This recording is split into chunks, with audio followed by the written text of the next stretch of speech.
Way back at the start of the FM22 game cycle, we simulated the Premier League 100 times to try and work out and find out who did FM predict was going to do well this year? Who did FM predict was going to get relegated this year in the Premier League? And well, now that we've had our Premier League season concluded, it's finished, Manchester City have won the league.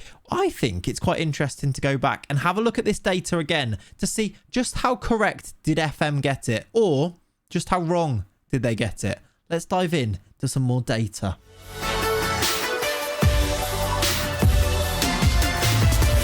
Hello, welcome back to the channel. Welcome to another very heavily data-driven video on the channel today, where we're going to go and look back at some simulations that we made way back at the start of FM22.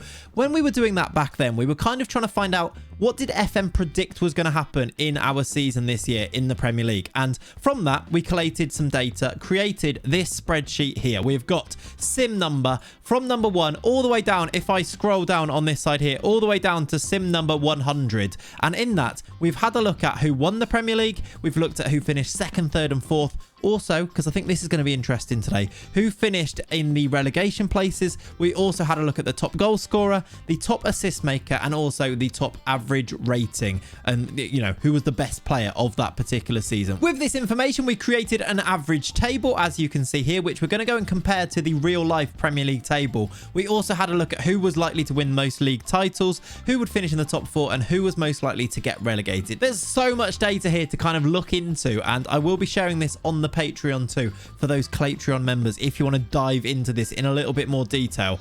We've got like top 5 assists, top average rating, number of times getting the top goal scorer, number of times getting top assister.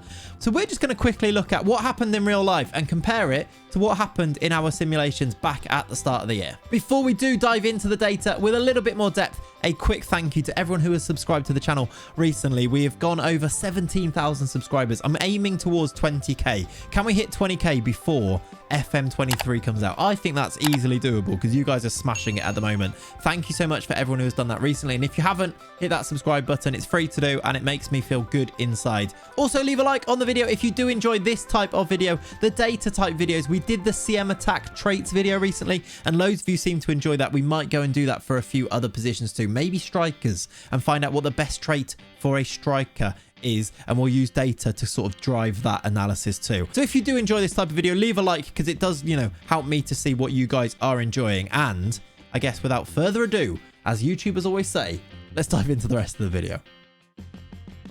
Okay, so I think where we're going to kick things off is at the bottom of the Premier League, looking at the predicted teams to be relegated from our simulations. Of course, on the weekend, we had that fantastic finale where Leeds managed to avoid relegation, winning away from home at Brentford, and Burnley ended up being the team that went down alongside Watford and Norwich City. Norwich and Watford were cut adrift from the rest of the teams in the league. 23 points, 22 points. Burnley on 35. It was them with Leeds, and then, of course, Everton only just narrowly avoiding that relegation too in 16th. But what did FM predict was going to happen? Let's have a look at our spreadsheet. At the bottom, it did correctly predict that Norwich would finish as the 20th team, the bottom club in our Premier League this year. But after that, have a look at these for predictions. It was Palace in 19th. These here, by the way, on the side, these are the average ratings over the course of the 100 simulations. So Norwich, on average, finished in 18.41 in terms of a position. Palace, 17.42.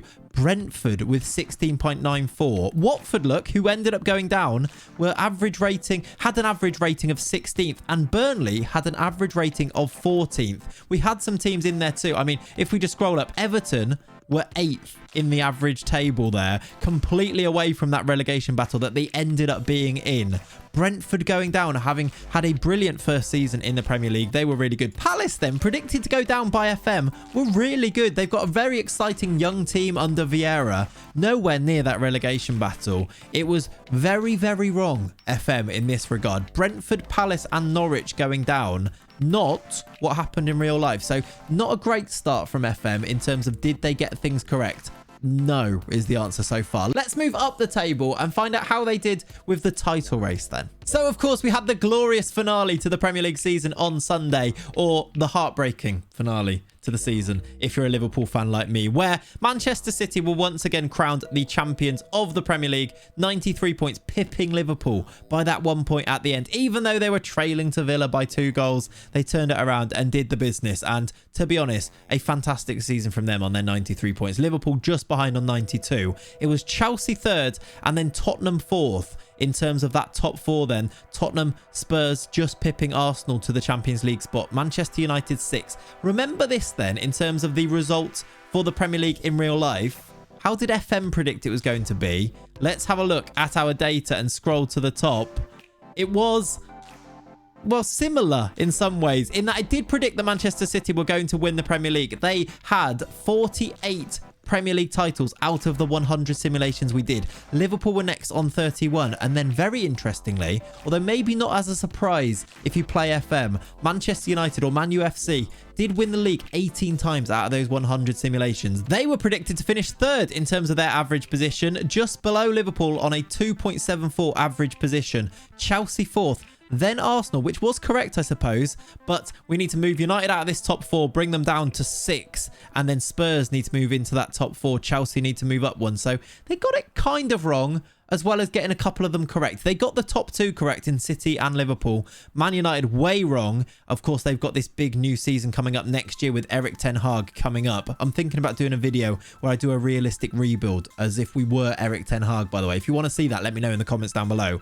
So FM weren't completely correct, although getting the top 2, I suppose you could say that was kind of decent, and I suppose they've done okay in their predictions there. Another thing just to mention, by the way, in terms of getting a top 4, it was Arsenal that got 31 top 4 finishes compared to Spurs, who of course did finish 4th in that 4th Champions League spot, only 15 times out of the 100 simulations at the start of the year. So that's interesting that they've got that one quite wrong. Everton, by the way, finished in the top 4 twice out of those 100 simulations. Of course, we know how close they came to being relegated too. Let's move through and have a look at some of the individual records of the players. Who got the top goal scorer most often, most assists, in terms of who was the best player. Of course, Kevin De Bruyne got the player of the season award, didn't he? Did he get the top average rating in our simulations? Let's move through to the individual records.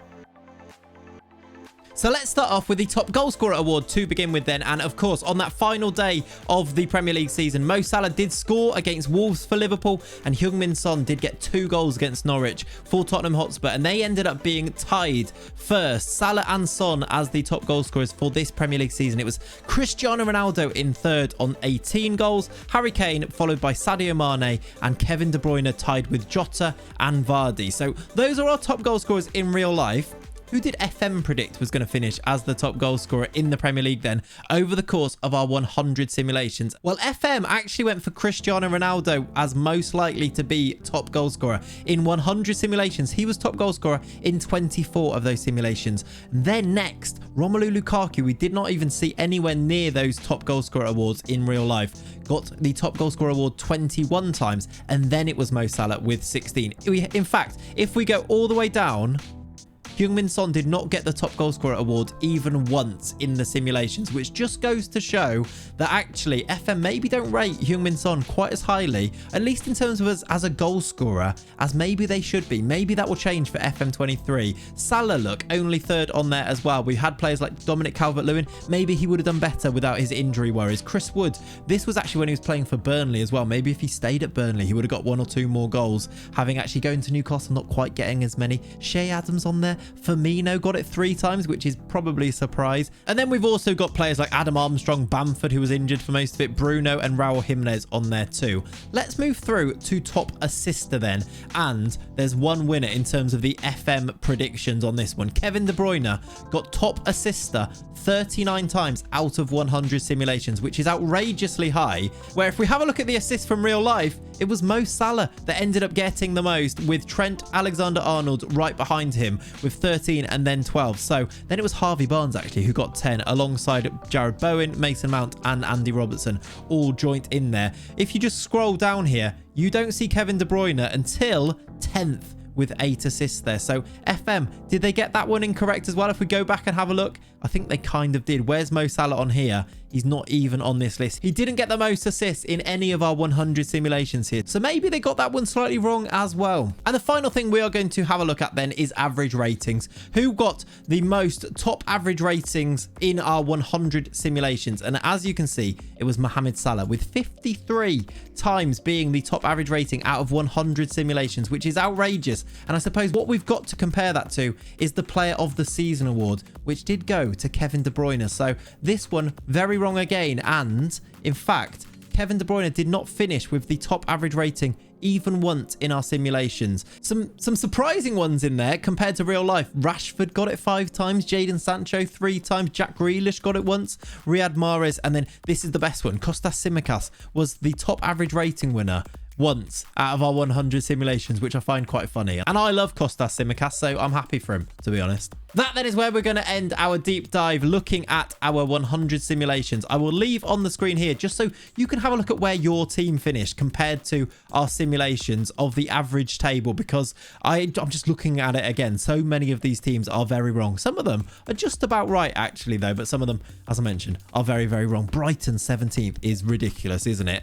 That, though, is our deep dive into our data. I hope you enjoyed this video. If you did, as I mentioned, leave a like on the video because it shows me that you like this type of video. I'll be back very soon with something slightly different to this video, but thank you so much for watching today. I'll see you in the next one. Bye-bye.